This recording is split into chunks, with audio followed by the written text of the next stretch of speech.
मी अरुण खोडके. शिवचिंतन. शिवरायांनी परक्यांच्या नाकावरती टिचून एक जाज्वल्य देशभक्ती हिंदुस्थानी जागृत केली आणि ते छत्रपती होऊ शकतात हे साऱ्या जगाला दाखवून दिले. देशाला स्वातंत्र्याची दृष्टी, एकतेची दृष्टी येण्यासाठी व हिंदवी स्वराज्य स्वप्न साकार करण्यासाठी त्यांच्या रूपाने शिवयुग अवतरले. या देशात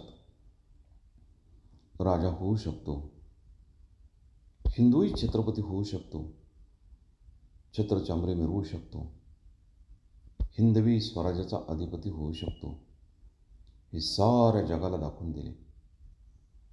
या देशाची व तमाम देशवासियांची प्रतिष्ठा वाढवली ती राजा शिवछत्रपती यांनीच. परक्यांचे साम्राज्य आपल्याच लोकांच्या कुर्बानीवर कर्तबगारीवरती उभे राहू शकतात, तर आपल्याच लोकांनी स्वसामर्थ्यावरती स्वतःचे सार्वभौम राज्य का उभारू नये हा आत्मविश्वास त्यांनी निर्माण केला. ते केवळ राजा शिवछत्रपतींनी धर्माच्या नावाने राज्य चालवणाऱ्या मध्ययुगातील धर्मनिरपेक्ष राज्यपद्धत या देशात निर्माण होऊ शकते हे प्रत्यक्ष त्यांनी दाखवून दिले.